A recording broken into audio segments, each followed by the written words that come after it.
Hello and welcome to the History on Fire YouTube channel. The video you're checking out now is actually audio only. It comes from a History on Fire podcast episode, so it's exactly like the podcast. However, this is not the only kind of thing that I'll be publishing here on YouTube. I'll also have videos that combine my narration of a historical event with images. So please explore all the offerings on this channel, subscribe to it, and hit like to the videos you enjoy. And thank you so much for your support. Whether you like history or not, if you care about bravery, wisdom, passion, larger-than-life characters, and some of the most emotionally intense moments in human experience, you've come to the right place. Daniele Bolelli is a university history professor, writer, and martial artist, and he shall be your guide in a journey to the place where history and epic collide.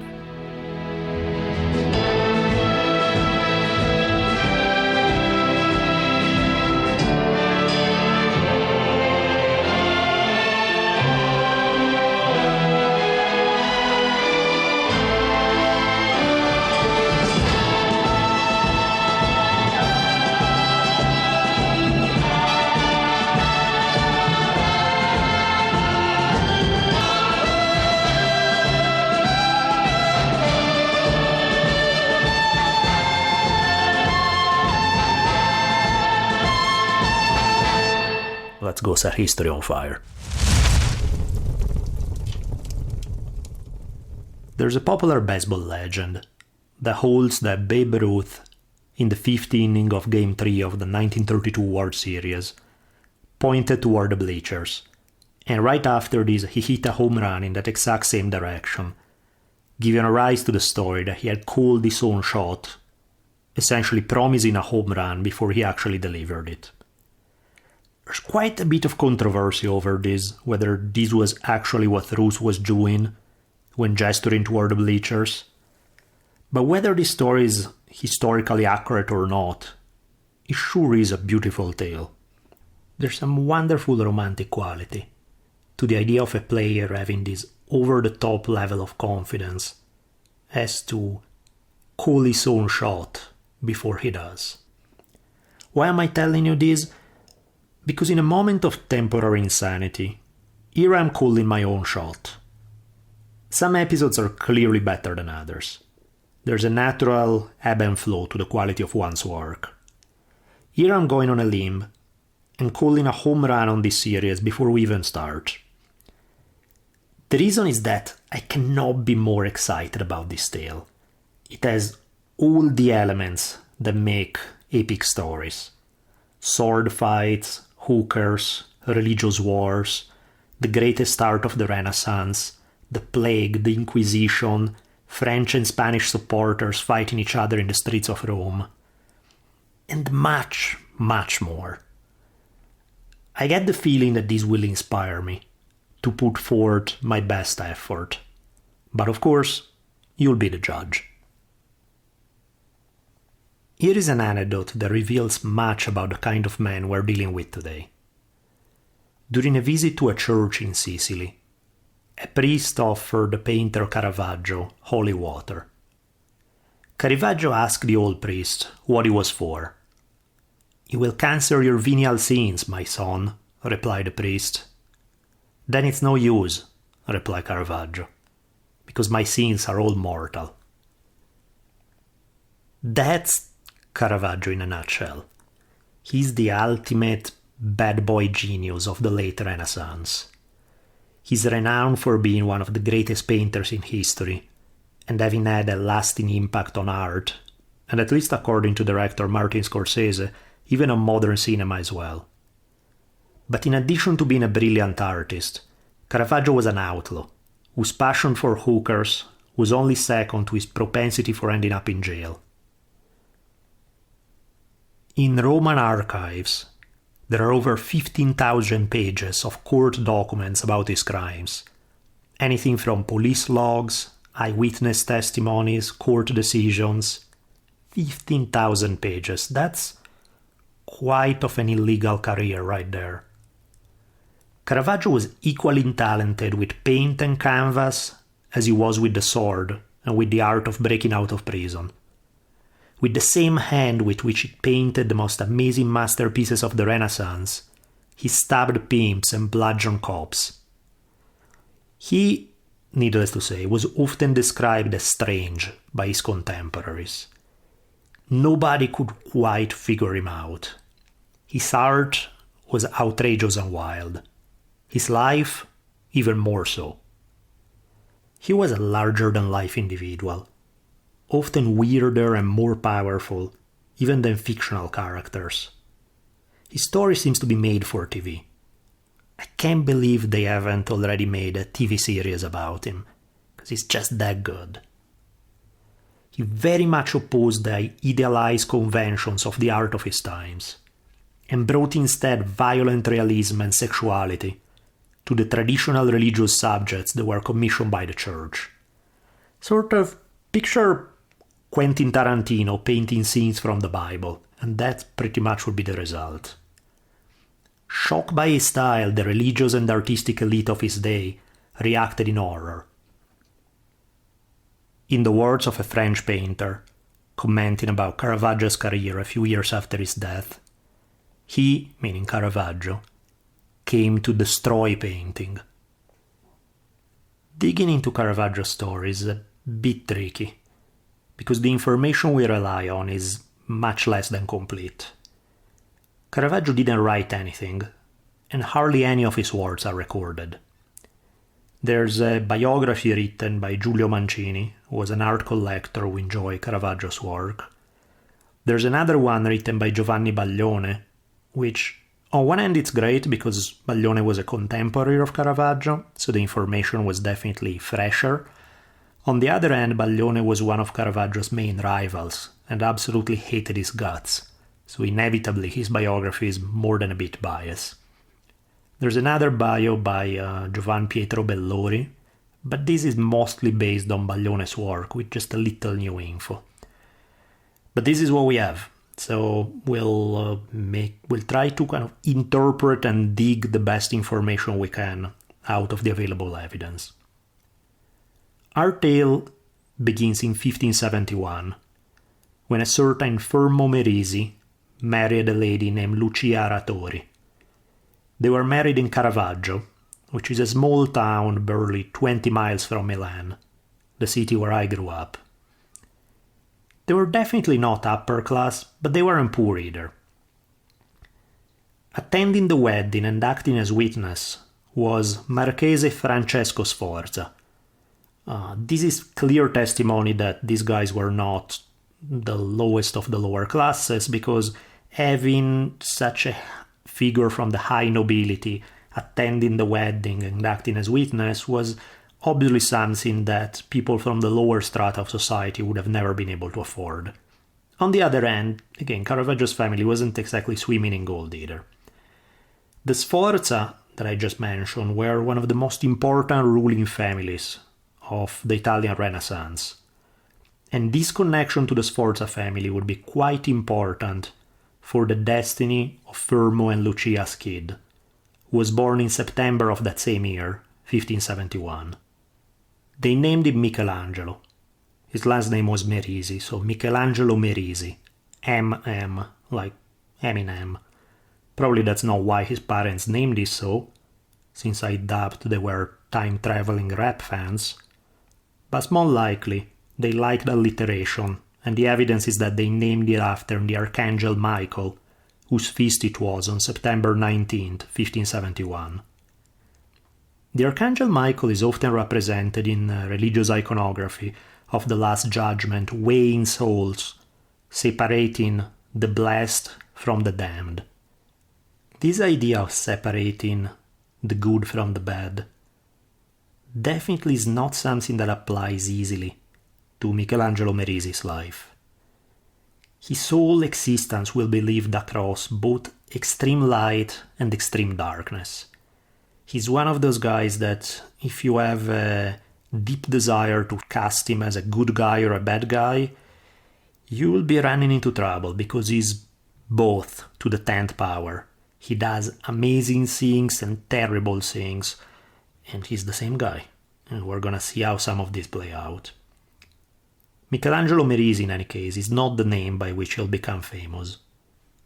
Everyone will end up knowing him from his nickname, after the town where he was born, Caravaggio. Let's mention some major historical events that took place around the time of his birth, just to provide a little context.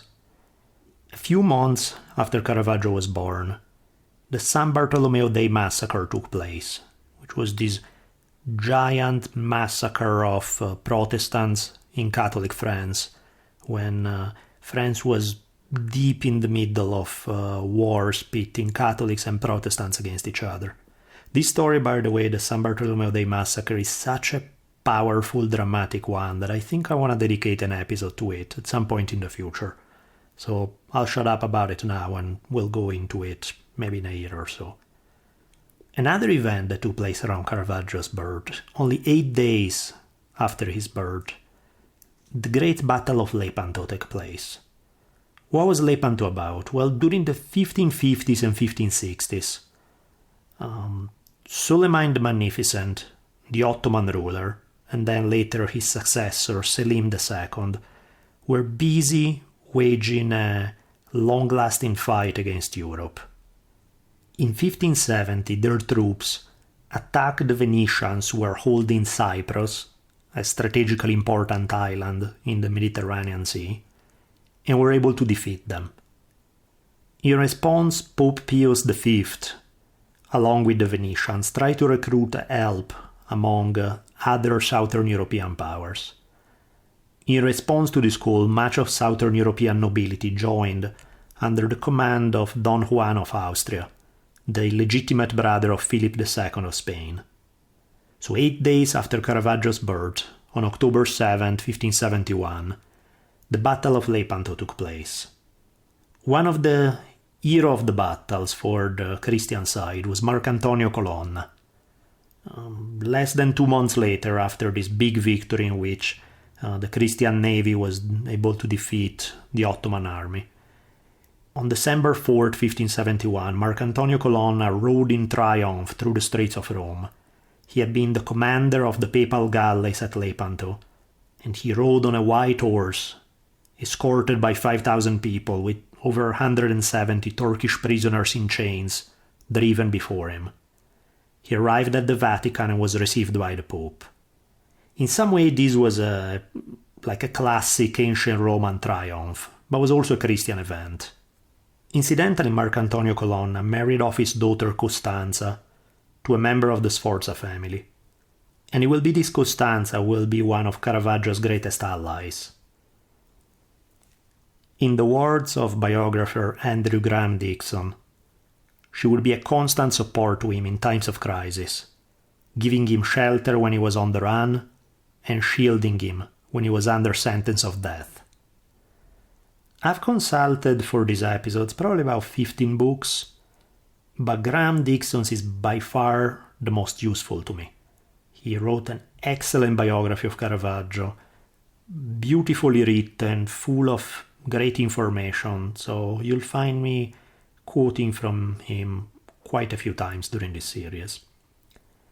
In any case, according to Graham Dixon, Costanza never even tried to get a painting from him. It's quite possible that their connection was, like, she probably saw him as one of her kids, and she knew him since he was very young. We don't really know the details of what happens, but suffice to say that she will play a very important role in his life. Now, to add another layer of context, now again, forgive me if I'm taking it slow to get into his actual life. I tend to take things for granted too much. Sometimes I forget that not everybody listening has read 3 gazillion books on the subject. So for me, when I think Italy in the 1570s, I have a pretty clear image of what that means, but maybe that's not so clear for everybody else. So I figure it's a good idea to maybe dedicate a little time to providing some context. Specifically right now, I want to talk a little bit about Milan, the city in which Caravaggio will spend much of his early life. Caravaggio was about 2 hours away from the big city, from Milan. Milan had a population of 100,000, which may not sound like much today, but it was a big city for those times. Milan had a reputation as a sin city. Lots of conmen, pimps, prostitutes, particularly famous for swordsmanship, which is a skill that Caravaggio picked up early in his life. Most males in Milan never married. They would rather spend time with lovers and prostitutes than commit to marriage. The percentage of street crime in Milan at that time was very high. So they were regularly, walking through the streets of Milan at that time. You would often run into public execution of bandits and murderers and so on and so forth. The city was also often packed with unemployed mercenaries who were quick to get into armed fights, especially after drinking too much into some of the many taverns that were all over the city. The city was also under Spanish domination for a good portion of the 1500s. This was not an unimportant thing because whoever controlled Milan controlled the overland routes from Italy to the rest of Europe. So this was a strategically important location, and the Spaniards were able to take it for themselves for good parts of the 1500s. A key figure in Milan during the 1560s and 1570s was a man by the name of Carlo Borromeo, who was the Archbishop of Milan and the nephew of Pope Pius IV. As a young man, he had undergone a religious crisis, had decided to give up much of the wealth he had accumulated, and returned to Milan around 1565. By the time he died, 20 years later, during his funeral, a Franciscan preacher named Francesco Panigarola delivered an oration, quite beautiful by the way, where there's this quote from the oration. It said, "Behold, O Milanese, that your and mine Cardinal is dead. Behold, our crown is fallen, our sun has set, our light is spent, and I am left in misery and grief."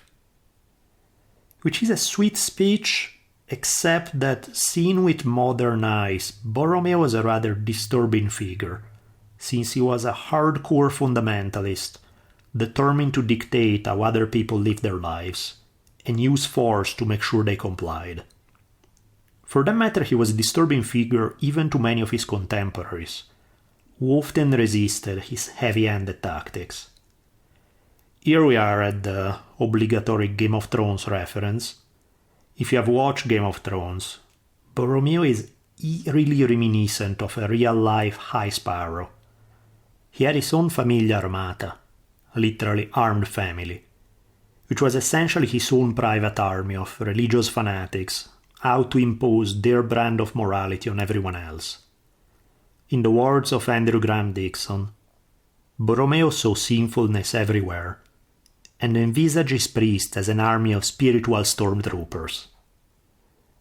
One of the things he did was he created movable screens that would be used in church to separate men from women, because otherwise they would look at each other, which was the first step to sin. He passed tons of rules against women, in his words, dressing for seduction when going to church. He was big on the idea of confession. He had trained his confessors strictly in weekly classes, and popularized the use of the confessional box to separate the confessor and the penitent in order to avoid temptations.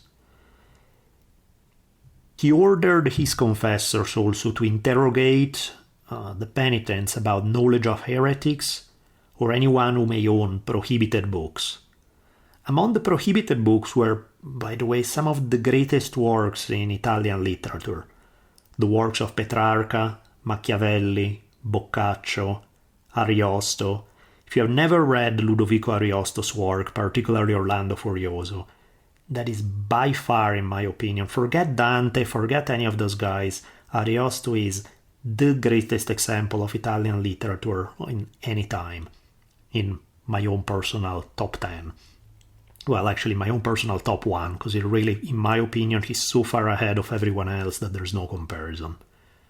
In any way, enough about my literary preferences, and let's keep playing with our story. Those confessors who didn't question the penitents about heresy were immediately excommunicated. Borromeo's attempt to turn Milan into a religious police state receives support from both the Pope as well as Philip II, but there are quite a few Milanese citizens who were less than thrilled with it. For example, when he tried to pass a ban against carnival, against jousting, tournaments, plays, dances, and many of the other activities that the residents of Milan enjoyed, and he went even as far as excommunicating those participating, there were a lot of popular demonstrations in resistance to these measures being passed. This led to Rome and Spain having to intervene to prevent popular uprisings. So Borromeo at some point had to backtrack on some of these laws he was trying to shove down everybody's throat. His relationship with the Spanish rulers of the city was tricky, since he took under ecclesiastical jurisdiction quite a few crimes that had long been considered under secular jurisdiction, and at one point during his clash with the Spanish government, he even went as far as excommunicating the Spanish governor. So, the guy was essentially trying to create his own private theocracy in Milan. And the Milanese I'm sure he had a lot of support. There are quite a few people who liked him precisely for that reason, and there are quite a lot of people who hated him for that reason. More specifically as it pertains to art, which is going to be a key topic since we're talking about Caravaggio's life, Borromeo passed a whole series of regulations about how art could and could not be done. Now, the topic of art is interesting when you put it within the context of the religious conflict of the day, because Protestants were often against religious art. They saw it as a violation of the second commandment. They saw art as a form of idolatry to be eliminated. Art as applied to religious art, the drawing about Jesus and the apostles and all that kind of stuff. On the other hand, the Catholic Church, following the Counter-Reformation, enlisted painters with the ideas that paintings were designed to bring the unwashed masses closer to God. So much of the art of this period was actively sponsored by the Catholic Church. This will be a key thing for Caravaggio's life, since his main patrons will usually be Catholic churches. But as we'll soon see, on one hand he worked for them, but on the other he didn't exactly share their same approach to religion, or about how biblical stories should be represented. Borromeo had established fines for artists who failed to stick to his rules, for example, including animals in paintings unless they were explicitly mentioned in the Bible, portraying religious figures in a less than dignified manner, showing any kind of skin on whether male or female subjects, and so on and so forth. There was a long list of rules for artists. And when Caravaggio grew up, he pretty much ended up violating every single one of Borromeo's rules. Now, a little closer to Caravaggio's own early life, in 1576, when he was only 5 years old, in the summer of 1576, as Milan was preparing for celebrations welcoming Don Juan of Austria, the half-brother of the Spanish king Philip II and hero of Lepanto, something bad happened. Right around this time, there were signs of bubonic plague spreading in the city. Immediately Don Juan and the Spanish governor fled the city, and the plague started spreading rather fast. During the plague, the movement of people was regulated. Nobody was allowed to enter the city or to leave it. So Fermo and Lucia, Caravaggio's parents, had to hide some of their kids from the census so that they could try to smuggle them out of Milan without being busted. The plague was nasty. I mean, no plague is exactly known for being a pleasant experience. In the description of the times, they said that it gave you chills, fever, headache, vomiting. It led to swellings along the groin, armpits, and basically along the entire lymphatic system. Most people died within 4 days of showing the first symptoms. The plague was carried by rats, and transferred to humans by fleas, or at least that's the current theory about it. Not that anyone was aware of it at the time, but that's what most modern doctors believe. They did understand, however, back then the idea of infection and quarantine. So the houses where the infections took place were locked from the outside until everyone inside was dead. The quarantine laws forbade people to go to church, so people worship at the doors or at the windows. Borromeo set up altars at the crossroads so people in the houses could hear the rituals being celebrated. Anytime a plague hits, rumors run wild. Some began, as usual, as they had done time and time again, of accusing Jews of having spread the plague. Particularly in the previous centuries, during earlier bouts of plagues, Jews were regularly tortured until they confessed, and then the entire communities of Jews was wiped out. Now, obviously, the confession was usually people who had been tortured too much, and they were ready to just be killed and be done with it, rather than to undergo more torture. For Borromeo, the plague was a gift in some way. I mean, I don't want to be cynical, but from the looks of it, it did seem that he saw it as a great crisis to exploit. He used the plague as an opportunity to drive home his extremely strict spiritual message. He argued that the plague was God's punishment for the sins that the citizens of Milan had committed over and over again. In Borromeo's view, the citizens of Milan had neglected their soul, they didn't go to confession enough, they went to carnivals, they frequented prostitutes, and as such, the plague was God inviting the Milanese to repent.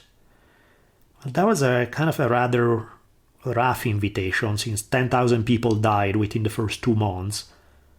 That's like 10% of the entire population of the city. Imagine that happening anywhere. That's a pretty dramatic event. And by the way, after 2 months, it's not like the plague was done. It was just slightly slowing down the speed at which it spread. The city was in a state of anarchy. That September was awful. There were carts in the street, piled up high with bodies that were rolled along the street at all hours of day and night. There was a special group of people, the ones known as monatti. They were essentially grave diggers. They were public health officials who had the less than glorious task of collecting the dead and purging houses of diseases. As you may imagine, not exactly everybody wanted to volunteer to become one of the monatti, so most of them were the lowest of the low within society. And rumors abound regarding the monatti pillaging houses and raping survivors and essentially doing what they wanted, since nobody was checking up on them, as everyone was too scared to do anything and kind of hid in their homes, and the plague was freezing everybody. All the rumors of rape at the hands of the monatti made many women scared, and as such they often did not report the plague, which meant then it spread even further. Borromeo, to remedy this, had some of the monatti were found guilty of some of these offenses, publicly whipped, and some of them were even executed. By the following year, Fermo, Caravaggio's father, as well as his paternal grandfather Bernardino, had caught the plague and died. One of his uncles had also died a few months earlier. So by the time he was 6 years old, Caravaggio had lost pretty much all male members of his family. Anyone who could teach him what it meant to be a man, how to become a man, was dead. The only one left was his mom and his younger siblings. The plague eventually ended by 1578 after killing 20% of the whole population of Milan, but dramatically affected Caravaggio's family and his future life. Now let's fast forward a few years, since we know pretty much nothing about what happens in the following few years. But by 1584, Caravaggio, at 13 years old, decided to become a painter, and signed an apprenticeship contract with Simone Peterzano in Milan. Peterzano was to keep Caravaggio in his house for 4 years and teach him everything he knew, and Caravaggio had to pay for this. Peterzano was not a bad artist, but there's really nothing particularly beautiful about his work either. In many ways, he was the opposite of what Caravaggio will become. He was a very tame painter who was more interested in not offending his patrons than in creating amazing art. It kind of looks like Caravaggio didn't learn a lot from him. In more ways than one, Caravaggio looks self-taught, which may not be a bad thing, because lacking guidance and ending up largely self-taught, most people either end up very mediocre in their fields, or what happens is that geniuses turn this problem into a source of strength, since they end up more original and unorthodox than anyone else. So this was clearly a blessing or a curse type of thing, the fact that Peterzano's teaching didn't do a whole lot for Caravaggio, but Caravaggio was clearly one of the guys who managed to turn this into a blessing rather than a curse.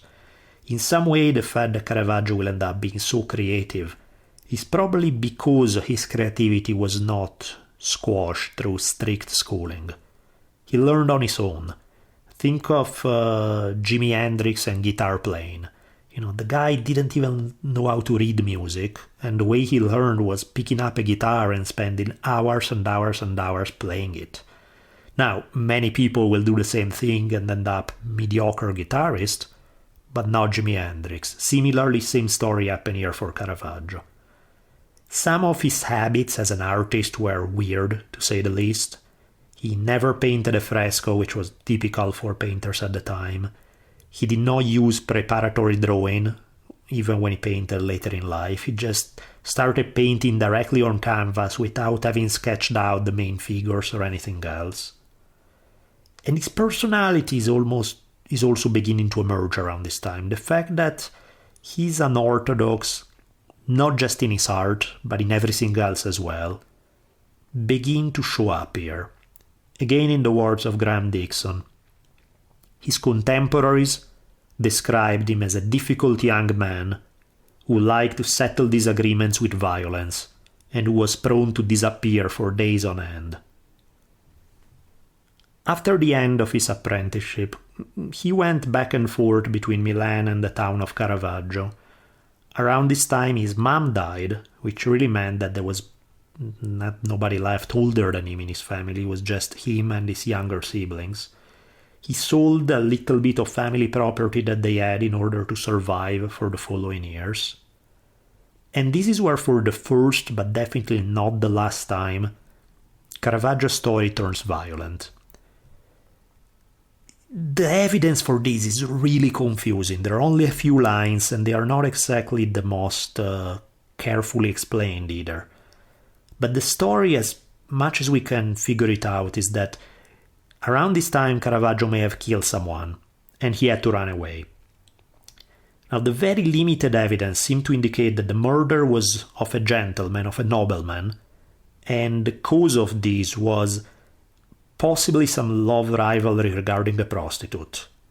In the process of this, a policeman was also killed. So here we have, Caravaggio went to prison, he did not confess, so he was not busted for this, and they did not find the evidence to tie him for this, but some of the classic elements of his life emerge in this tale.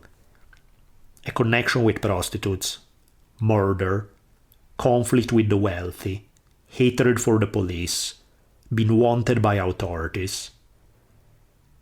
Eventually, authorities had to let him go, and Caravaggio promptly decided it was a good idea to skip town and instead head to Rome by 1592. He left Milan, never to return. By this time he was, and we don't know why, but he was estranged from his brother, Giovan Battista. Giovan Battista was kind of like the good sheep of the family. He became a priest, whereas Caravaggio was clearly the bad boy. In either case, Caravaggio left Milan and headed for Rome. Rome was the place to be if you are an artist. Rome was the cultural and artistic capital of Italy, and for that matter of much of Europe as well. The trip to Rome was not an easy one. The roads to Rome were packed with bandits, regularly killing and robbing travelers. The Pope's forces were on the hunt for the largest band of outlaws under the gentleman bandit Marco di Sciarra. Sciarra was not your typical criminal who was just out to rob and kill. Sciarra actually enjoyed wide popular support among the peasants and even among rural priests, since he regularly shared his spoil with the people. Sciarra is really like an Italian version of Robin Hood. He fits to a T with the Robin Hood archetype. In those days, many peasants and herdsmen were driven toward illegal activities after being chased off their lands by rich landowners who decided to instead buy small-scale farms, put them together in large-scale plantation, and leave in poor peasants with no land, and soon they would spend their money and they would be out of luck. So often the first steps toward banditry were not the result of a plan, but of starvation. This is interesting because if you think about it, if you have been listening to History on Fire so far, you may notice a pattern here. This is the exact same thing that we mentioned in the first episodes when talking about the slave wars in ancient Rome. This is the exact same pattern that happens 1500 years later. Rich landowners buying family farms of people who were desperate to, it's not that they wanted to sell, it's that they had to sell because they were on either heavily pressured by rich landowners or downright starving for a bad harvest. So they would end up selling, and as a result, the rich landowners would extend and create large plantations, and the people who had sold to them would quickly run out of money and end up with no land, no money, destitute, and very ready to do whatever they had to do to survive. So, in some cases they would just start up stealing a cow to survive a little longer, and that would be step one toward banditry. These landless peasants often united with out-of-work soldiers and even with country priests who were professing a sort of proto-liberation theology interpretation of Christianity. Marco Sciarra's gang was the most famous at this time. Sciarra was their boss who controlled the countryside south of Rome, and he ended up being a semi-official figure. He, at a local level, he would appoint local judges, he would perform wedding ceremonies. He's the prototype of the good mafioso in a way, the Don Corleone of the story. He stole from the rich to give to the poor, Robin Hood style. They said he had over 1,500 men under him, of which 600 went on horses. So these guys were not your 5-10 bandits, this was almost an army. There's some funny stories about Sciarra. They say that when he heard that the poet Torquato Tasso was scared to travel to Rome because of bandits, Sciarra made it a point to personally escort him in order to protect him from those other bandits who were less sensitive to poetry than he was. The Pope's forces had been trying to crush him for a while, but regularly the Pope forces would end up looting villages of farmers along the way, whereas Sciarra protected them, so surprise, surprise, the local population usually prefer Sciarra to the Pope's army. Among the wildest stories told about him is the tale of one day when he and his men arrived in a village while a wedding party was taking place, and some of the villagers were a bit scared to see all these tough-looking bandits coming into town. All the people got edgy seeing the notorious Sciarra and his men coming to the village, but Sciarra simply got off his horse, he asked the bride if he could have the honor of having a dance with her, and then asked his men to he pulled off his hat and went around to all of his men asking that they each contribute a little money to donate them to the bride and groom. So if your town is about to be invaded by bandits, these were definitely the kind of bandits you wanted. By 1594, he'll give up banditry and end up commanding his men as mercenaries serving for Venice in a war against Dalmatian pirates. But enough with Sciarra. I'm gonna try, I swear, now that I've gone down a few tangents, I don't even consider them tangents because these are just awesome stories that are related to Caravaggio's life, but I'm gonna try to stick to more closely from Caravaggio from this point forward. Let's look at the city of Rome that Caravaggio was about to enter. Much like some of the big urban centers around the world today, people flock to Rome from everywhere for opportunities, which sometimes materialized and more often didn't. Rome was a cosmopolitan city packed with foreigners. In the words of Montaigne, it is the most universal city in the world, a place where strangeness and differences of nationality are considered the least, for by its nature, it is a city pieced together out of foreigners. Everyone is as if at home. Rome was about the size of Milan, slightly bigger, 110,000 inhabitants, more or less. And it was a rough place. I'll turn to another. Rudolf Bell, the author of a book called Street Life in Renaissance Rome, paints the picture pretty well, so I'm going to use one of his quotes. Pilgrims hoping for miraculous cures cross paths with diplomats on critical missions of war and peace. High prelates drawn to the pleasures and profits of worldly power, and scholars searching for rare manuscripts mingled at the Vatican's earthly gates. An endless assortment of adventurers, students, artists, poets, tricksters, and curiosity seekers were among the throngs of visitors. Abandoned women seeking a fresh start in life crowded into the tightly packed quarters along the Tiber River. In some way, poverty was everywhere, and Rome was a city of contrast. On one end you had the splendor of the papal court, and the ultra-rich living in beautiful palaces, and all around it was the ugliness of much of the rest of the city. A contemporary chronicler named Camillo Fanucci wrote, "At Rome you see nothing but beggars, and they are so numerous that it is impossible to walk the street without their thronging around you."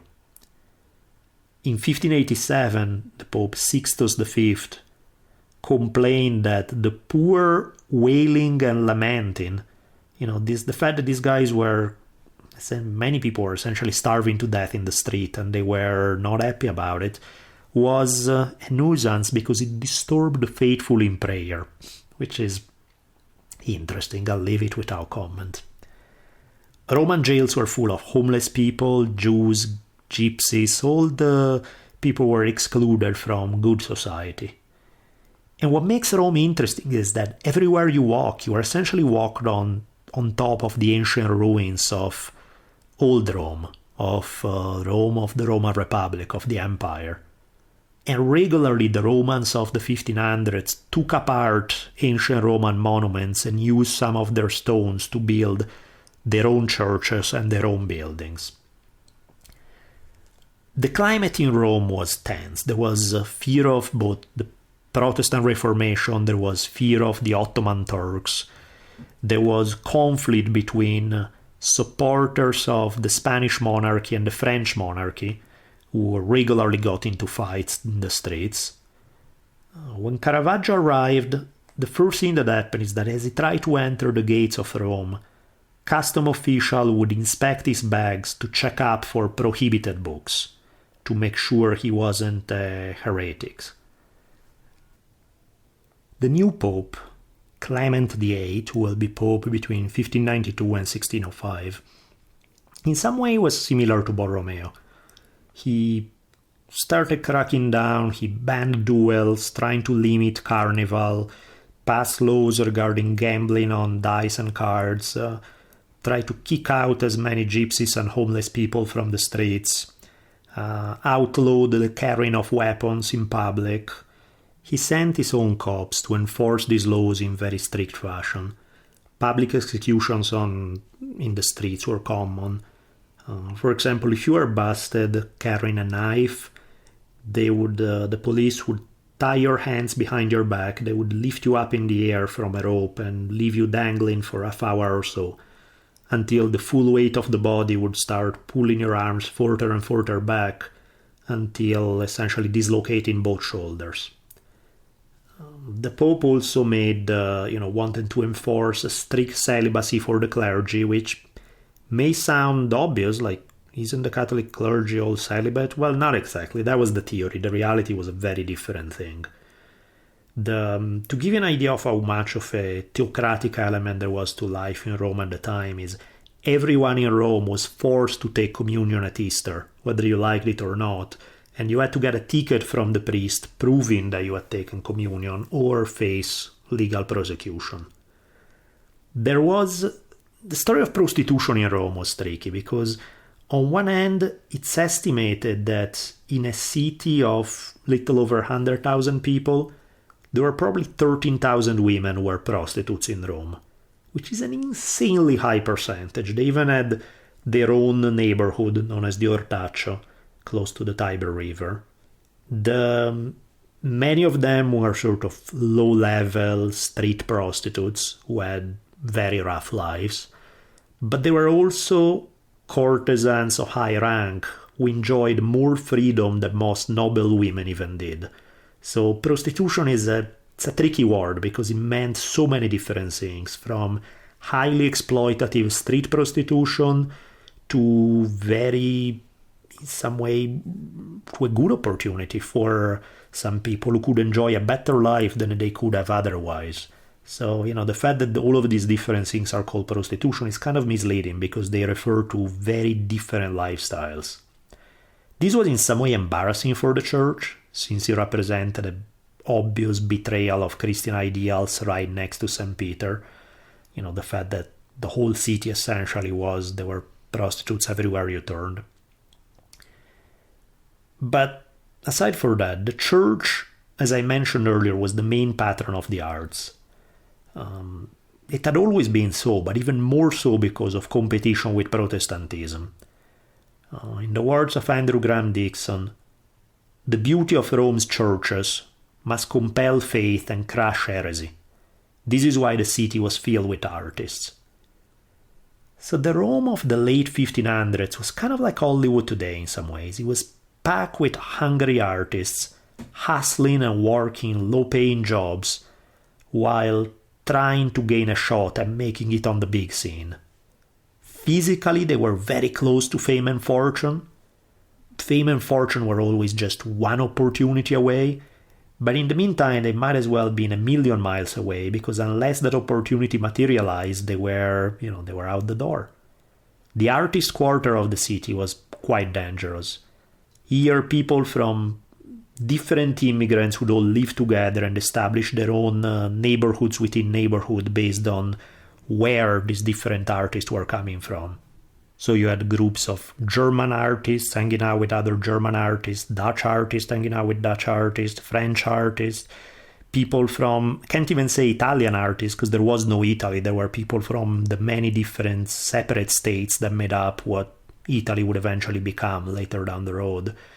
And they would all sort of roommate together, go to the same brothels, the same taverns, fight against those from rival nations.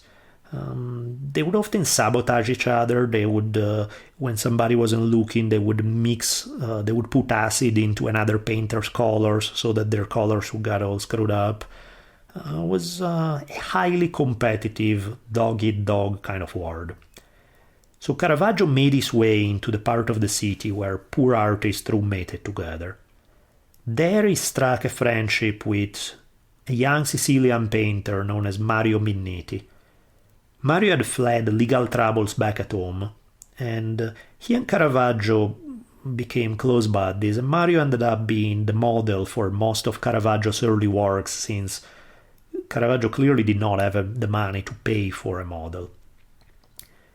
Soon enough, their wild adventures began attracting a crew of artists, which included the architect Onorio Longhi, painters such as Antiveduto Grammatica, Prospero Orsi, Orazio Gentileschi, and many others. They would usually hang out together in one of the most central and famous squares in the city, Piazza Navona, which is, even today, for tourists visiting Rome, it's an almost obligatory stop. In the words of Caravaggio's biographer, Gilles Lambert, this is a beautiful quote. I really enjoy this quote. They say, talking about Caravaggio and his friends, Lambert wrote, "They provoke the papal police, hang around with the many Roman women of easy virtue, drank excessively and frightened the bourgeois."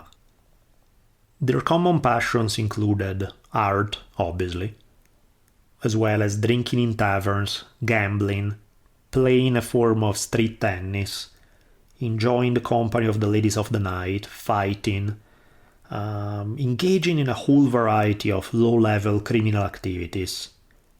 In some ways you can think of them as the late Renaissance equivalent of a gangster rap crew. Tupac and Biggie would have been right at home in Caravaggio's company. The mix of art and crime and the lifestyle that went with it is oddly similar when you look to modern rap crews and when you look at the artists in Caravaggio's times. It's quite possible that Caravaggio and some of his friends may have been pimps. I mean, they associated with prostitutes on a regular basis anyway, so in that way they could have gotten free sex and free models for their painting. So it's highly likely that some of Caravaggio's coming and going at night that's reported in some of the police reports had to do with his being on the lookout for his girls. The fact that he was a pimp is not fully confirmed, but it seems like a strong possibility, to say the least. And at this time, cops were regularly harassing hookers and demanding money from them. So if true, he would have given even more reasons for conflict with the police, one of his favorite activities. Caravaggio was quite poor during his early Roman years.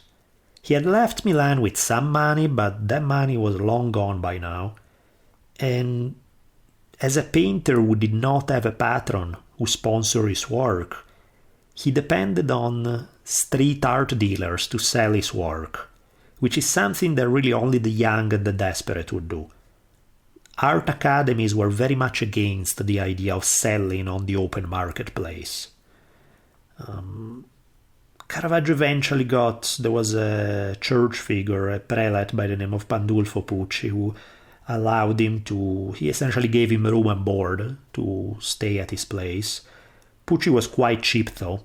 Caravaggio nicknamed him Monsignor Insalata, which is Monsignor Salad, because he gave very little food to the people that he was supposedly helping. But so Caravaggio kept trying his luck in the streets. At one point he painted one of his early works, is known as Boy Peeling a Fruit, from 1592, representing, surprise surprise, a boy peeling a fruit. He shows a young man peeling a bitter fruit, perhaps a symbol of his choosing to taste life in all of its forms, not just the sweet one, but bitter as well. Today this painting is worth about $5 million. Back then it was just enough to get Caravaggio something to eat for a few days. One of the rising stars of the Roman art world was Giuseppe Cesari. Actually, I have no idea how I pronounce it in this weird English, not Cesari, Cesari in Italian, but speaking a couple of languages, sometimes you mix things up, and I throw an English accent oddly enough when speaking Italian, and of course, as you may have noticed, I have just a tiny bit of an Italian accent speaking English. In any case, Giuseppe Cesari, that's the guy's name. He had a studio, and even though he was only a little older than Caravaggio, he was quickly becoming one of the most important painters in Rome. Caravaggio was allowed to join the Cesari studio, and the problem was that on one hand this was a great opportunity. His talent had been noticed, and that's why he was invited to join, and there he met lots of other artists where he could compare techniques, learn from each other. In that sense, was very much a great opportunity. But on the other hand, Cesari was apparently jealous of Caravaggio's talent. So he did not want to pass him any important work. He only asked him to kind of paint flowers and fruit and do other minor decorations on some larger painting, which was very frustrating for Caravaggio. I mean, already the lodging and the food were kind of poor. On top of it, he wasn't really being allowed to develop his talent. So he felt exploited in a sense. Now, at this point, story goes that Caravaggio got sick. One of the sources say he got kicked by a horse and developed a fever. Others just simply say that he fell sick with some kind of fever. We don't really know what kind of sickness. But Marco Minniti and some of his other friends decided to bring him to the Poor People Hospital at Santa Maria della Consolazione. There, Caravaggio nearly died in these dark underground chambers where most of the patients were receiving minimal to no medical care. However, the prior of the hospital recognized him and let him move to a better room and better care because he was such a good painter. And the prior knew about it, and essentially they traded. Caravaggio painted for him, and in exchange he actually got good medical care. One of the paintings of this time is Caravaggio did a self-portrait, portraying himself as Bacchus. Bacchus is the Italian version of Dionysus, the god of wine, alter state, sex, passion, outcasts, the same god that we discussed when talking about the Spartacus episode, a few episodes back. Cesare never visited him at the hospital, so by the time Caravaggio got better, he decided to leave the Cesare studio. He cut his relationship with him because he felt that Cesare was trying to hold him back anyway. Quite a few years later, Scipione Borghese, who was a cardinal and the nephew of the next pope, went to visit Cesare and made him an offer in order to buy quite a few of the works that Caravaggio had left behind in the Cesare studio when he had left the studio. Cesare refused. He said, "Nope, I'm not selling to you. I think I can get a better price. I think I can," essentially wasn't playing ball. So Scipione Borghese made up trumped up charges against Cesare, had him arrested in order to be able to steal his paintings, which is how they ended up today in Galleria Borghese, which is one of the places where today you can admire a lot of Caravaggio's work if visiting Rome. One of these paintings was this boy with a basket of fruit from 1593. Mario Minniti was the model, and this is taken from a part of the Bible known as the Song of Solomon, which is probably the only part of the Bible that Caravaggio would have loved, since the Song of Solomon is an unashamed celebration of sex, with some of the most explicit lines in any religious book you could find. The King James translation, well, anything you read in King James language make whatever you read sound tedious and boring and dead. But if you actually strip it from King James language and figure out what they're actually saying in the Song of Solomon, this text, it's so over-the-top explicit that it's borderline porn for the time. Even back then, in Caravaggio's times, Preacher offered an allegorical interpretation of the song, implying that this super explicit sexual imagery was really just a metaphor for the union of the soul and God. And typically, most of the people attending church saw right through it, and they just laughed, thinking that was stretching the interpretation a little bit. In any case, Caravaggio is still as poor as it gets, and is having a rough life. So he and his friend Prospero Orsi, they turn to one of the street dealers whom they knew, a man named Costantino Spata. The three of them would go to taverns together, drink. Spata told Caravaggio, "Look, you are an incredibly talented artist, but why don't you start, use classical sculptures as models, do what everybody else has done." And Caravaggio replied, "Forget classical sculpture. Nature gives me everything I need." So he called over a gypsy woman who was at a table nearby and decided to use her as a model. Spatal kept suggesting him to paint religious images, but Caravaggio instead brought him a couple of paintings known as the Card Sharps and the Fortune Teller, where both these two paintings were considered highly revolutionary since they invented real-life street drama as a subgenre of painting. They both focus on cheating. They didn't really deal with religion. They deal with low-level, dark, ugly street reality as Caravaggio knew it. The works were so beautifully done from a technical standpoint that they attracted the attention of a cardinal by the name of Cardinal DelMonte, who was the main agent for the Medici family, one of the most important families in Italy at this time, who ruled over Florence at this time. He was their agent in Rome. They had pulled some string in order to make him a cardinal, even though clearly religion wasn't his number one calling. But being a cardinal for him, as well as for many others, was more of a political office than a religious one anyway. And this job was just to advance the interests of the Medici family in Rome. DelMonte was an interesting guy. There's a primary source about him as the following to say. DelMonte is a gentleman, a fine musician, a ready joker. He takes the world as it comes, has a thirst for life, and has friends in the world of letters. Sound like a pretty cool guy. His place, he lived in the Medici Palace in Rome, known as Palazzo Madama, which incidentally today is the seat of the Italian Senate, is where the Senate meets still to this day. But back then in the 1500s was, or rather at the 1500s, about to turn into the 1600s, he was, and had been for quite a while, the main Medici headquarters in Rome. And DelMonte was the master of the house for pretty much for as long as he lived. So impressed with Caravaggio's talent, Cardinal DelMonte decided to take him in and have him live with him within his palace. There were probably dozens, maybe even hundreds of people living in it. This was a very large residence, and DelMonte had lots of people in his service.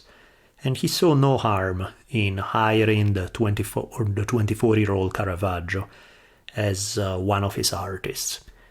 In some way, the relationship between DelMonte and Caravaggio, the relationship that develops, is DelMonte for Caravaggio is sort of his first true father figure. DelMonte was in his 40s at this point, and he regularly will step up over and over again to help Caravaggio, to fish him out of trouble, to be a friend, but at the same time a kind of older, wiser figure who actually cares for him, who actually seems to genuinely try to do what's best for Caravaggio. The church at this time was somewhat split between, really on the issue of poverty.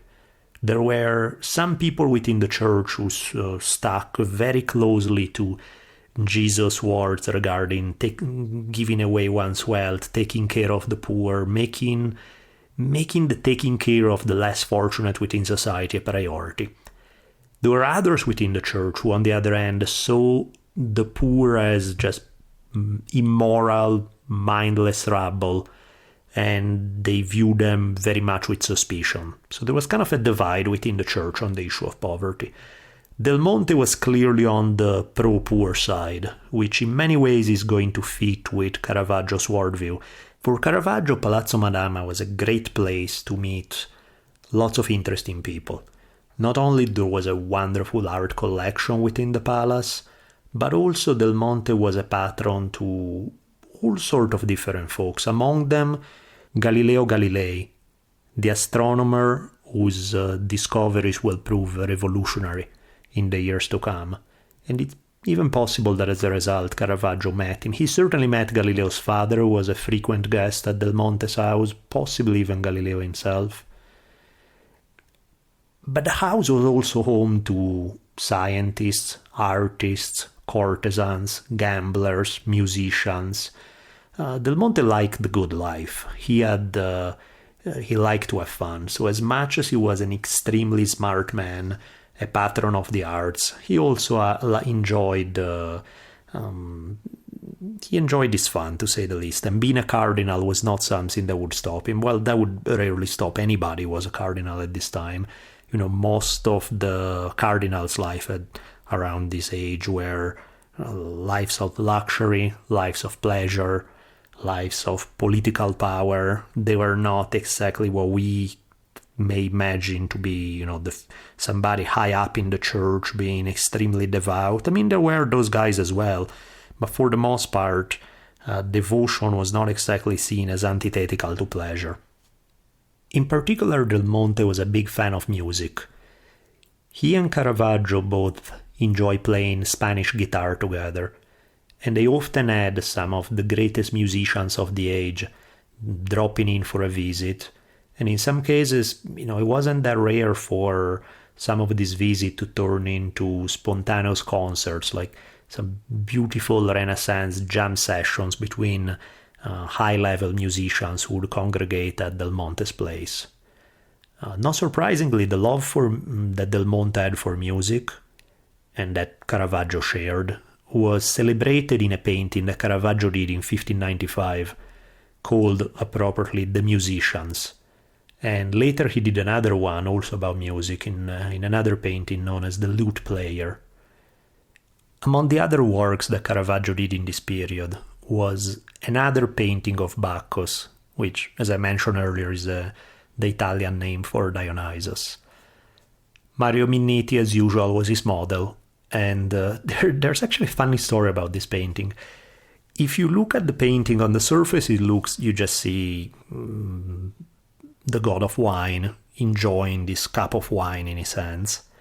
But recent discoveries have shown that inside a cup of wine, in a tiny, tiny fraction, like in something that's almost impossible to see with the naked eye, Caravaggio drew his own self-portrait. He drew himself painting within the glass of wine, just peering over the edge of the wine, and it was probably an inside joke because it wasn't really designed to be seen by most people who would take a look at the painting.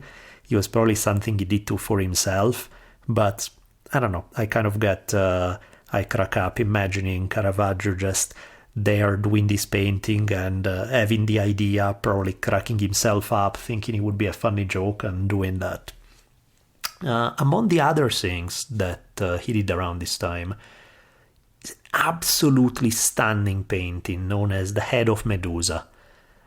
This is something that DelMonte had already given had sent to Florence to the Medici, the painting of Bacchus. He will also send this Head of Medusa, this is where Caravaggio begins to put some serious intensity in his work. For those of you who are not up to speed on your Greek mythology, Medusa was this monster whose eyes could turn men into stone. But the story goes that the hero Perseus showed her reflection using a mirror so that he could cut her head off.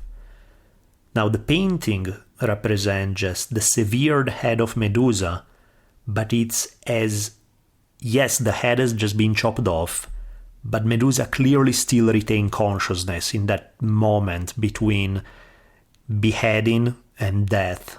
And Caravaggio captures exactly that moment when Medusa recognizes that her head has been chopped off, blood is squirting everywhere, and yet there's this, her eyes still very much look alive. It's a stunning, probably disturbing painting, but as powerful as it gets. Now, the Medici family, they already owned a painting of Medusa that had been done by Leonardo da Vinci. So when DelMonte sent them this version of Medusa by Caravaggio, he was trying to present Caravaggio as a competitor with the great Leonardo da Vinci, who by now was a household name. Again, this period was very productive for Caravaggio. He also painted something known as The Ecstasy of St. Francis, about the life of the Italian saint St. Francis of Assisi. Some people suggest that he used DelMonte himself as a model for St. Francis, possibly. He did quite a few other. There is one, Boy Bitten by a Lizard. He did lots of work during this period. The improvement in his status and his living conditions, however, did not reduce his propensity for violence. Primary sources mention how Caravaggio would go from one tennis court to another, always looking for fights, along with his friends. He was one of the people in Rome who was legally allowed to carry a sword, since he was at the service of DelMonte. So only the people who were in the service of some of the big houses in Rome, from the powerful family, would be legally allowed to carry swords in public. And Caravaggio could not believe his luck that he was one of these people. Again, sources report that he always wore black, which was a great disguise for a guy who was always out at night in possibly shady business dealings. The author Ellen Langdon has an excellent quote about this phase of Caravaggio's life. In Langdon's words, "A wave of extraordinary brutality and violence, with constant brawling with swords, daggers, and stones, swept the streets of Rome. It was an overwhelmingly male city, of celibate churchmen, diplomats, and ambassadors, each with a crowd of servants, retainers, and soldiers, quit to take arms on behalf of their patron. Violence was endemic, and it exploded in the 1590s, when many soldiers lost their occupation." Now, even though these lines are not about Caravaggio in specific, they are providing the context in which Caravaggio moved. There have been several wars in Eastern Europe that had recently ended, and at this time there was peace between Spain and France. So many soldiers had come back from Italy from these campaigns, and they were, essentially unemployed mercenaries, which is never a good thing, since these are people who are highly skilled in violence and with nothing to do and getting hungry. So that's usually a pretty bad match. So here we had the streets of Rome were full of aggressive poor soldiers ready to fight at the drop of a dime. And speaking of fighting, in 1597 Caravaggio found himself arrested for being suspected of being in a fight. There was this apprentice barber by the name of Pietro Paolo who had been attacked in the street and was in prison because he was refusing to name who was the person who had attacked him. Sources seem to indicate Caravaggio as the most likely suspect, but since the assaulted party refused to point the finger, and we don't know why, we don't know whether it was because of intimidation, we don't know, we have no idea why, but Caravaggio got away with it, essentially. One thing that, however, is interesting about this particular fight is that the description that the testimony gives regarding Caravaggio is one of the best one to give a physical image of what Caravaggio looked like.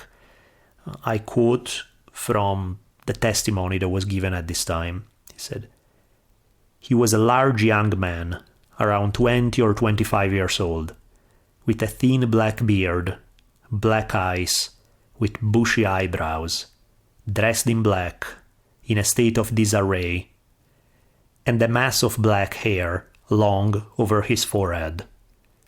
This is probably the best physical description that we have of Caravaggio. Caravaggio and his friends used a Latin motto known as nec spe nec metu, which literally translated means neither hope nor fear. And that was sort of their philosophy of life. Their group, earlier I compared them to a gangster rap crew. I mean, of course, the comparison fits to a point. In other ways, it was clearly different. Their group was, on one end, it was high art. On the other end, it was crime. there was a bit of a romantic fantasy that characterized them about being knights, about being warriors. These guys, Longhi, one of his friends, regularly went around on horseback. In the words of Graham Dixon, would describe he has a very, very cool sentence describing Caravaggio and his friends at this time. He writes, "Instead of wandering through the forests of Arthurian legend, doing battle with monsters and saving damsels in distress, they frequented the streets and taverns of Rome, picking fights with pimps and vying for the favors of whores."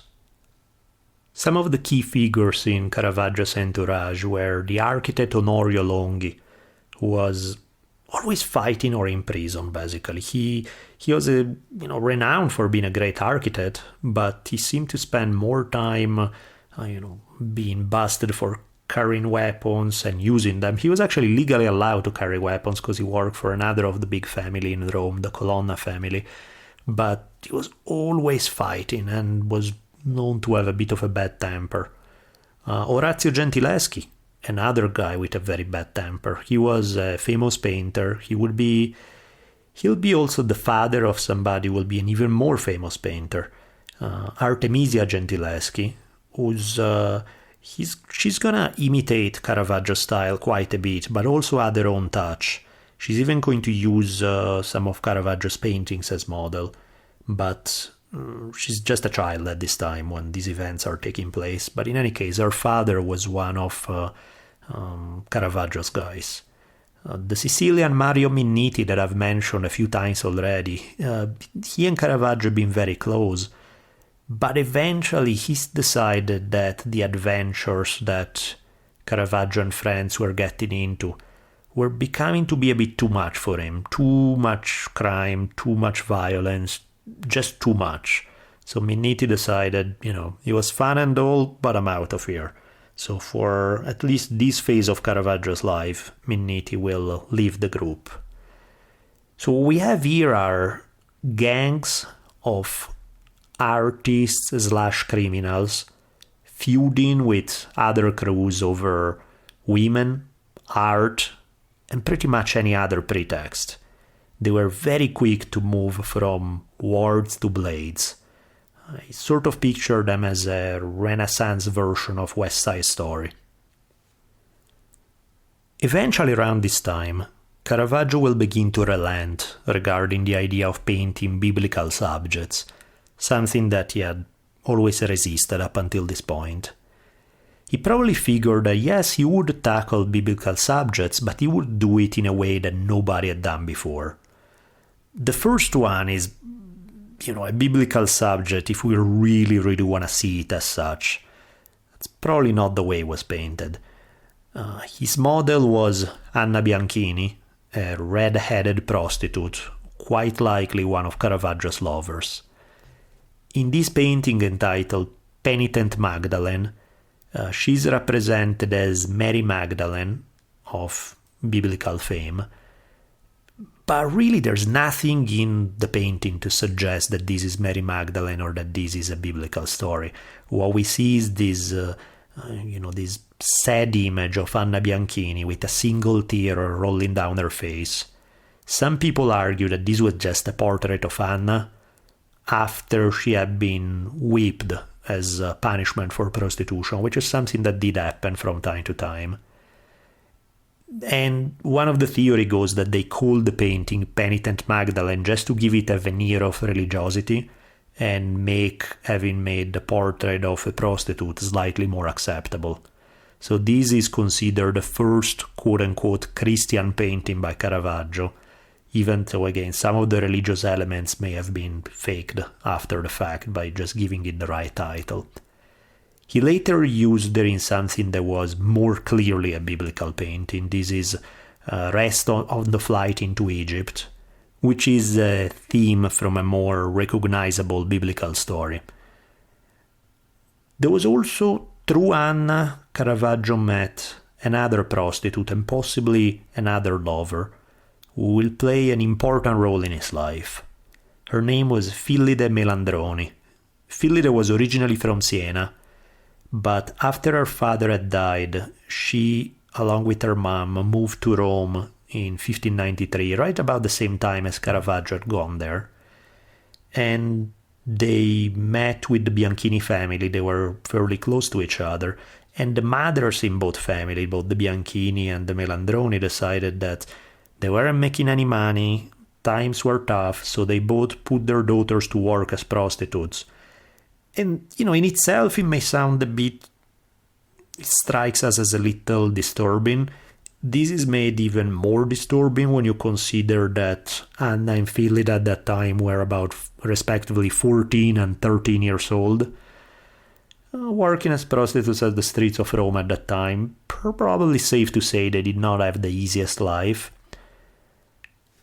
But eventually Phillida became one of the greatest courtesans in Rome. There was a nobleman who completely lost his head for her and hired Caravaggio to draw a portrait of her when she was still in her teens. And this is a portrait that Phillida conserved to the end of her life. She worked for somebody, this is somebody who really plays a big role in Caravaggio's life. Not yet, but it's coming up. The man is Ranuccio Tommasoni.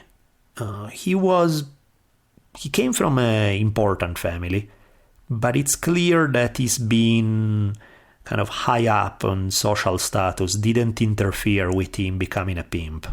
He was a protector of prostitutes, and Phillida was one of his girls. Now, please forgive a small aside regarding the Tommasoni family, but they're gonna play an extremely important role in Caravaggio's life, so it's worth addressing. These guys had won a great reputation in the wars of religion of the late 1500s. They were a family of mercenaries associated with the Farnese, who were one of the most important families in Rome. Ranuccio's older brothers had fought all over Europe. In particular, his older brother Giovan Francesco was known as an extremely skilled soldier.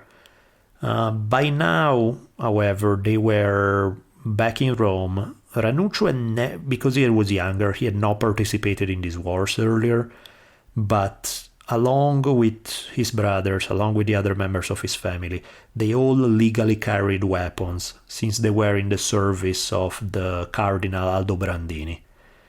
The Tommasoni name show up over and over again in the criminal records of brawls, fights over gambling and women.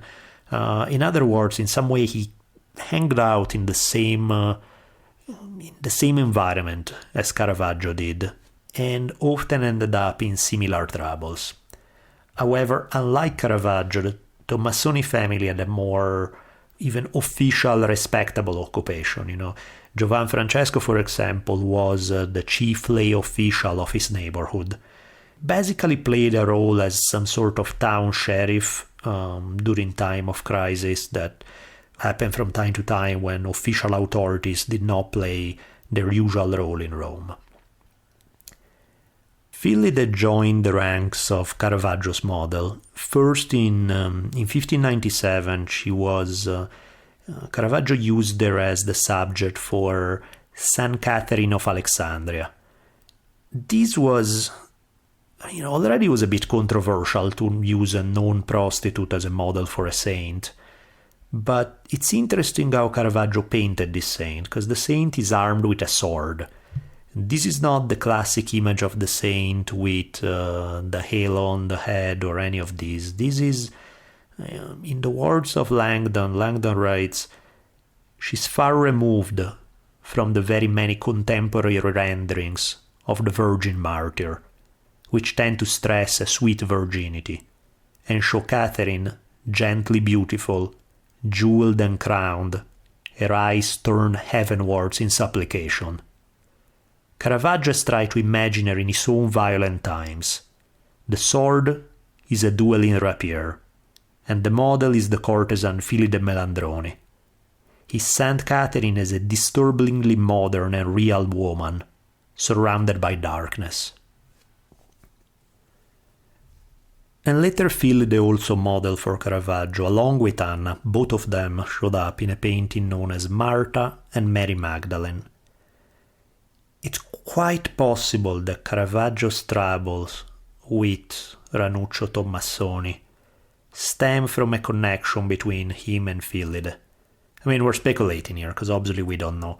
But it does not seem that unlikely, considering that there's this weird triangle of Fillide working over and over with Caravaggio, Ranuccio being her pimp, and Ranuccio and Caravaggio having problems. If you put the dots together, it doesn't seem so far-fetched. Some people suggest that Ranuccio may have been quite mad over the fact that this most beautiful girl would waste her time with what he considered a lowly painter. Well, apparently Fillide didn't mind wasting her time, because she also modeled for one of my favorite Caravaggio's paintings. I'm probably gonna be using it I'm gonna be using the art as the cover for this episode on the History on Fire podcast website. This is the painting known as Judith and Holofernes. But before we get into this painting, there's something that we need to go into a tangent, and trust me, I don't even want to go into it. I'm only doing it because the painting is directly connected with the story that I'm going to tell you. So it's not even that much of a tangent. But basically, it stems from one of the most famous murder cases of the end of the 16th century in Italy. It involves the Cenci family. So let me give you the facts, and then we're going to go into how this is connected with Judith and Holofernes, or at least how it is according to several scholars. The story goes that a certain Francesco Cenci was an incredibly wealthy man who had been the treasurer for the Pope, died falling out of his balcony. Well, the story is a bit more complicated than just a guy sleeping and finding himself at odds with the laws of gravity. Cenci, as it turns out, was a violent, controlling man, very stingy, very abusive.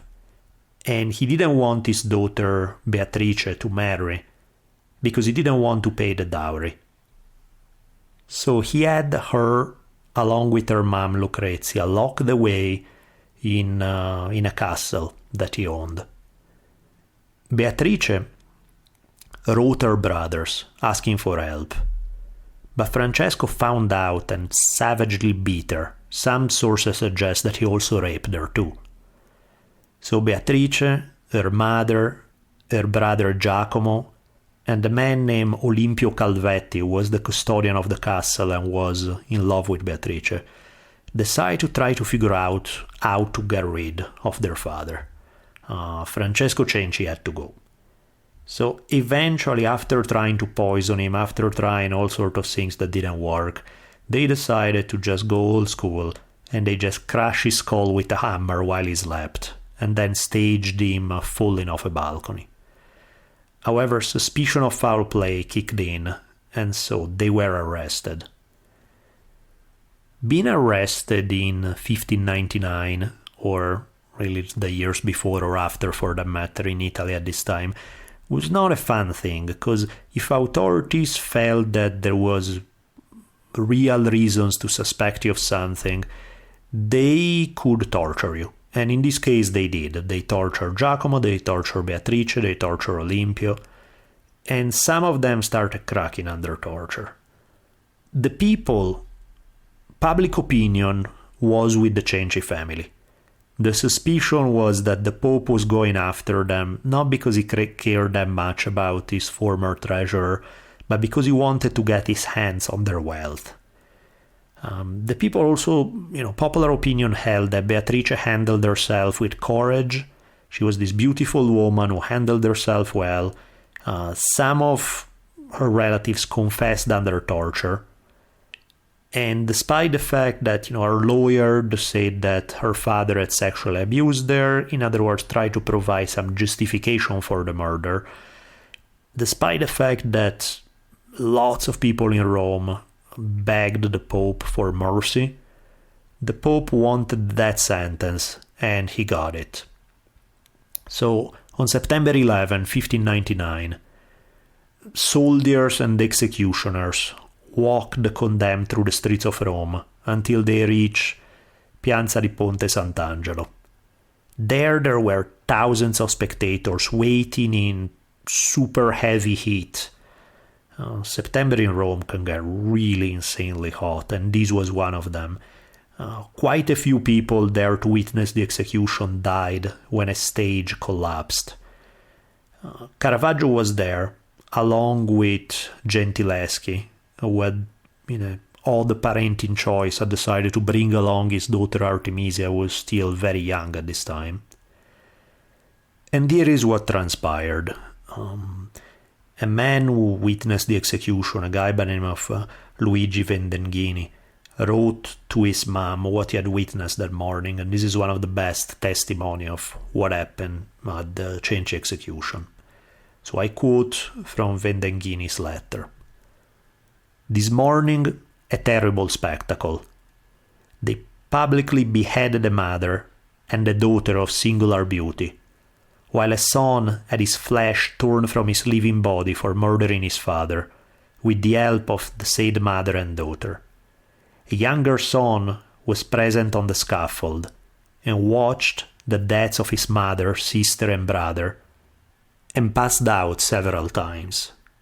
So in other words, what they did is they first beheaded the mother, Lucrezia, then they brought forward Beatrice, who all testimonies are that she remained very brave in the face of the execution, but right before getting executed, she called for God's vengeance against the Pope, and after that she had her head cut off.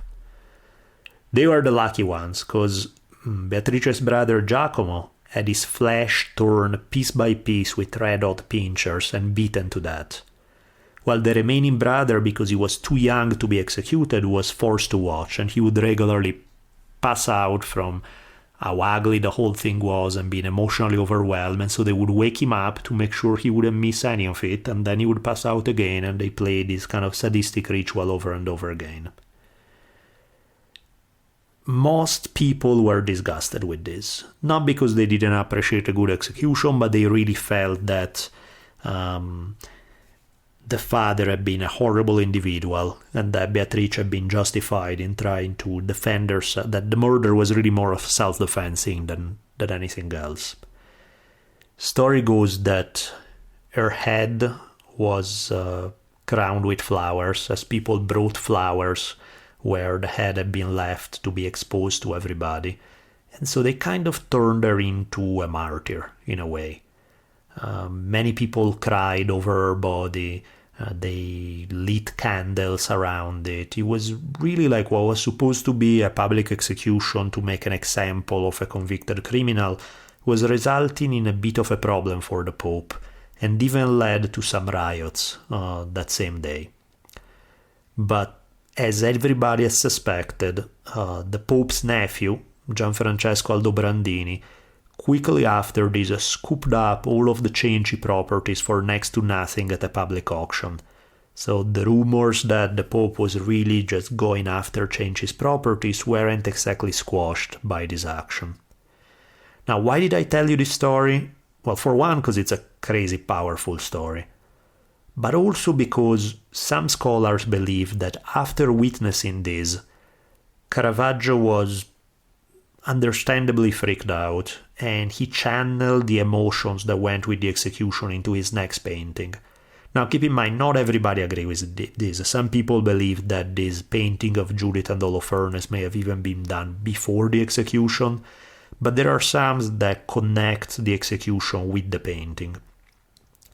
Now, the tale of Judith and Holofernes come from the Apocrypha, which were biblical writings, were rejected by most Protestant denominations, but they were included in the Catholic version of the Bible in 1592.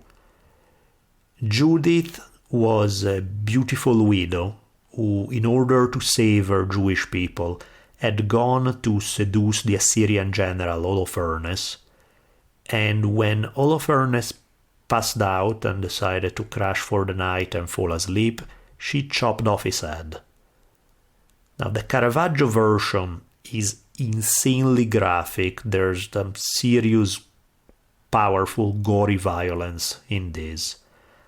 Holofernes just woke up as he's getting his head cut off. So he's dying, but he's not yet dead. Sort of the same as in the severed head of Medusa that we discussed earlier. Now, typically most artists would tackle this subject. They would show him asleep, and maybe they would show Judith with a knife going toward him. They did not show the actual moment when Judith is chopping Holofernes' head off with a sword. The model for this painting was Fili de Melandroni, as usual. We've seen her time and time again in Caravaggio's paintings. And because this is not quite controversial enough yet, Caravaggio painted Filide's nipples, clearly poking against the white fabric of the dress, in suggesting a state of excitement.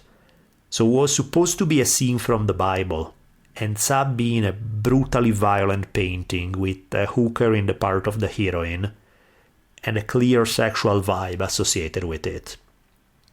Artemisia Gentileschi, who I mentioned earlier, loved this, and later when she grew up, she painted this subject a couple of times, and for her it was particularly emotional importance, since she regularly painted herself as the woman doing the head cutting, and a certain Tassi was a man who had raped her as the guy getting his head cut off. So for her it was kind of therapeutic, and this painting was extremely important to her life. In either case, wow. And if you want to check it out, if you have a delicate sensitivity, my suggestion is that you have already turned off the podcast by now because of all the stories of blood and gore, and there will be more. And if you have a delicate sensitivity, Caravaggio is really not your guy. But if you are intrigued, check out his painting. I'm going to check out all of them really, but I'm going to use this one as the episode cover for this particular episode on the History on Fire podcast website. There is an interesting anecdote that took place around this time. Story goes that Caravaggio's blood brother, Giovan Battista, the good sheep of the family, the one who had pursued a career into becoming a priest, he was studying with the Jesuits at this time, and he showed up at the DelMonte residence trying to have a meeting with his brother. Cardinal DelMonte, after Giovan Battista introduced himself, allowed him in, and he sent some of his servants to make sure to track down Caravaggio to tell him that your brother is here to visit, come on over. Caravaggio's biographer Mancini tells us the following of the encounter. At the sight of his brother, Caravaggio declared that he didn't know him and that he was not his brother. No one knows why. He was his brother. We know that he was his brother. This, I don't know him, he's not my brother, is not a statement of denying a blood relation. It's a statement of denying that he would recognize him as a brother. Clearly some serious bad blood had transpired between them. We don't know why. Did the religion have something to do with it? Who knows? There's no way to know. But clearly, whereas Giovan Battista wanted to reconcile, Caravaggio had none of it. So he had completely cut off ties with his family. He had not gone to his sister's wedding. He did not want to have anything to do with Giovan Battista. And that's really, it's clearly an important thing, but because we don't know any more about it, we really can't go on past what I just told you. So switching gear, by now we are getting to a time in Caravaggio's life. By now we're reaching the year 1600, which was an important year in Rome. Because the year 1600 was considered a holy year. It was every 25 years, this was considered a jubilee year, and in these years pilgrims could get extra indulgences for sins and gain access to heaven despite their sins. So plenty of people flocked to Rome for this extraordinary event. Pope Clement cried during a ceremony in which he struck 3 times on the holy door of St. Peter. It was kind of the symbol of the start of the year of indulgence. There's something ironic about, the reason why the Pope cried was because this event was celebrating the suffering of Christian martyrs in the past. Why would this be weird? I mean, why can't the guy shed some tears thinking about some poor people who got a really raw end of the deal at the hands of the Roman Empire early on? Seems fair, right? Well, yes, it totally seems fair, except that right in that moment, as well as in the years before and after, there were men and women who were similarly tortured in Rome under Pope's rules. In Langdon's words, "In the stillness of San Stefano Rotondo, Sixtus V had wept over the sufferings of the early Christian martyrs. But in the prisons of Rome, men and women were submitted to identical tortures, on the rack and the veglia, and throughout Rome, in the prisons of the Tor di Nona and the Tor Savella, in Piazza Salviati, the Piazza del Popolo, the Campidoglio, the Campo dei Fiori, more and more victims were hanged, strangled, quartered, beheaded, mutilated, and burned, their numbers increasing as the Jubilee approached." So I guess what Langdon is hinting at is more than a bit of hypocrisy on the Pope's part.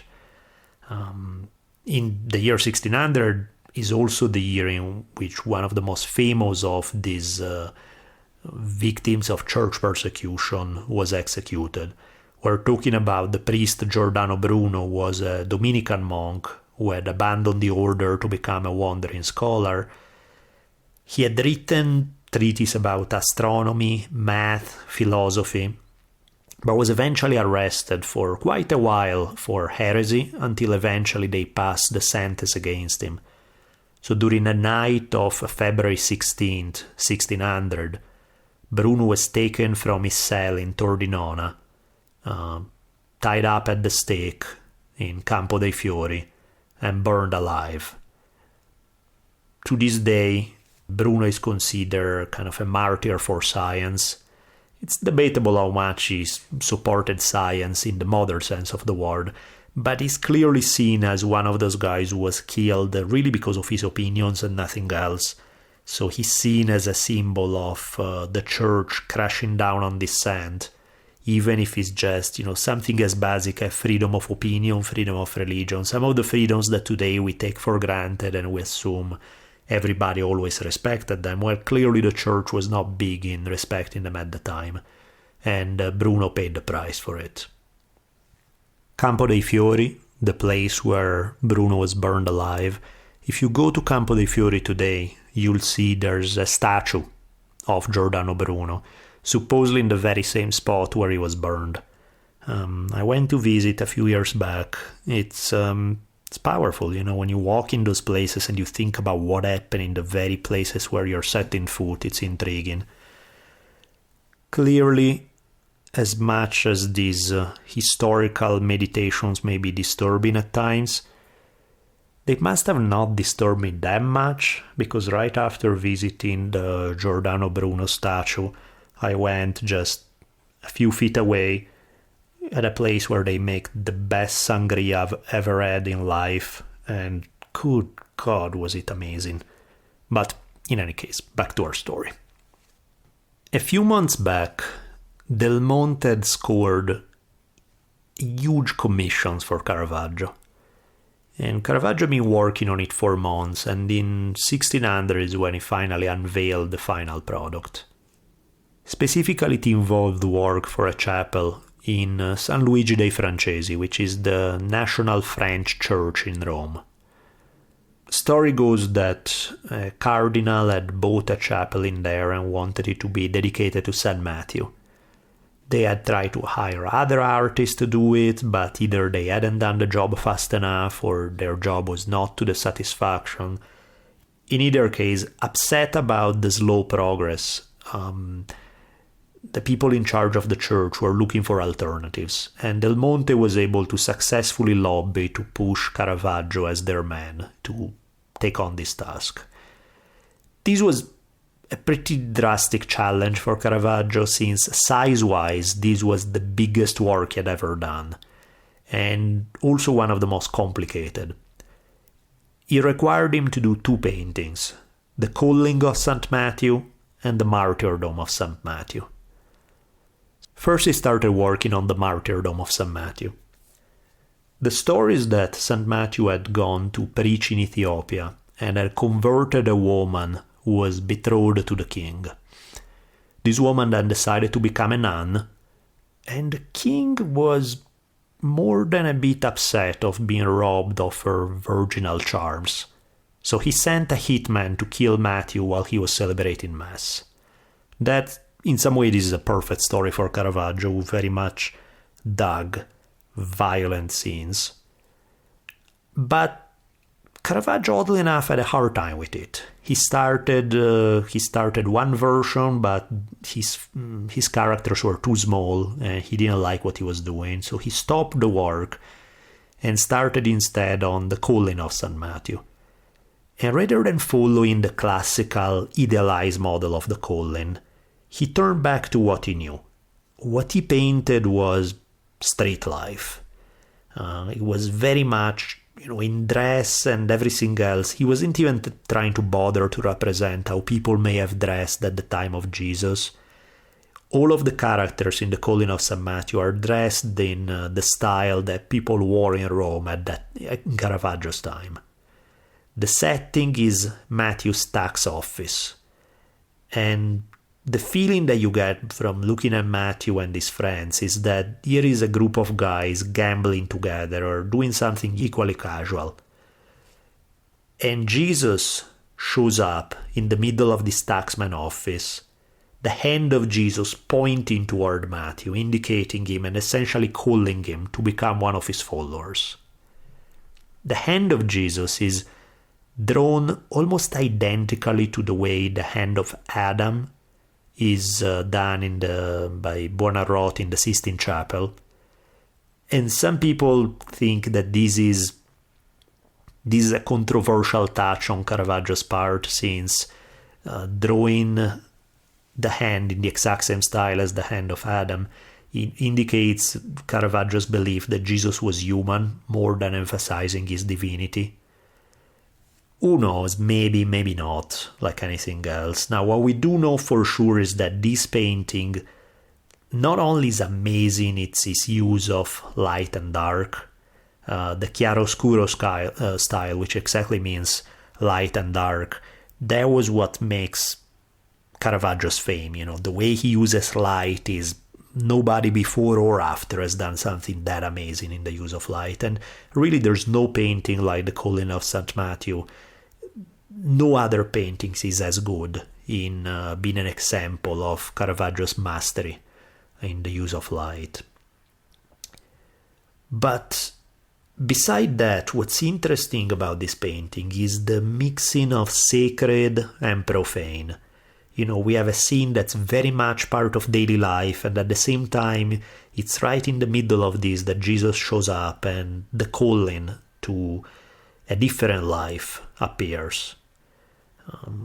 Many people at the time remark that Caravaggio seemed to enjoy paintings that where the sacred and the profane mix, where you couldn't really separate the two. In some way, this is not a coincidence. This is not something that Caravaggio does just because. The idea he's probably pushing is that saints, heroes, are not otherworldly figures, but they are ordinary human beings. They are straight from the street like anybody else. He regularly made a point of painting biblical heroes as poor, as being in many ways not that glamorous, so that ordinary Romans would watch these paintings and recognize themselves in it, not see the saints as completely removed from the experiences that they were familiar with, but they would see the saints as being an extension of themselves. Caravaggio was in some way waging a war against the idealized, sanitized, we could use a modern word, say Disneyfied art that was loved often by the rich and powerful. This is clearly none of it. When he finished this painting, he now turned to the previous one, to the Martyrdom. And what we got here is, again, there's nothing idealized about the martyrdom. There's no pretty scene about the saint ascending toward heaven. What we get is a scene of brutal street violence. Caravaggio painted himself in the crowd, not as one of the key characters, not as the killer, not as St. Matthew. He painted himself essentially as a witness of what's happening. He finally turned in these works in the year 1600. They were probably first exhibited in Palazzo Madama before they were presented within San Luigi dei Francesi. These are the works that turn Caravaggio into a superstar. From this point forward, he emerges as one of the very top 2 or 3 painters in Italy. And commissions are gonna start flowing and everybody's gonna ask of him and so on. Now, what I mentioned earlier about Caravaggio's style being a mix of his expert use of darkness and light being what makes him noticed, in some way, I bring it up again because it's a good metaphor for his life. His life was this mix of amazing artistic genius and ugly street violence all rolled into one. Now, I feel that I should mention, I guess, a personal story regarding San Luigi dei Francesi and these particular 2 paintings. I went probably about 3 years ago, I want to say. It was June of 3 years ago. I was in Rome. I went to see San Luigi dei Francesi, and I walking around trying to see where the Caravaggio paintings are, and I would figure there would be a long line of people there to see them, and there's nobody. Suddenly I find myself just staring at these paintings, and there's no one around. Now, the paintings are... The place where they are located is a fairly dark part of the church. And Italy being Italy, and they're always trying to figure out a way out to just take some tourist money. The way it works is that you have to put €1 into a machine, and then that will turn on the light for a few seconds so that you can actually see the paintings pretty well. So I figure, well, why not? €1, no big deal. So I put in my €1 into the machine, the light comes on, the Caravaggio paintings show up in all of their splendor. And suddenly I look behind me, and there are 60 people behind me. I mean, how cheap do you have to be? These guys were probably just hanging around in the church, waiting for somebody to put their €1 so that they could get to see the paintings without being the one to actually pay. Really? Over €1? Well, in any case, that, by the way, was by far one of the best days of my life. It was my lady's birthday. The wonderful Savannah M, who does the editing for this podcast and who contributed most of the... Unless we use original art, such as today when we use a Caravaggio's paintings, she's the one who contributed the art for the website when we illustrate the episodes. In any case, it was her birthday. We had some amazing tiramisu for dinner. We had, it was the same day when we went out to have our sangria in Campo dei Fiori.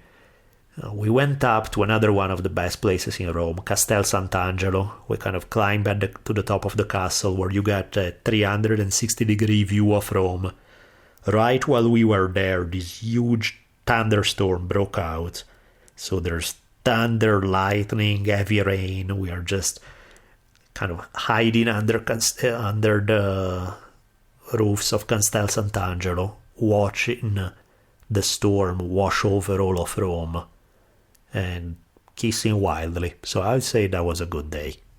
But since I'm taking a guess and that some of you may not be overly interested in the stories of my escapades in Rome and want to get back to Caravaggio, well, just be a little patient because this concludes part 1 of our Caravaggio story. And within a month from now, part 2 is coming up as Caravaggio's life gets even wilder, even bloodier, even more dramatic than what we've seen so far.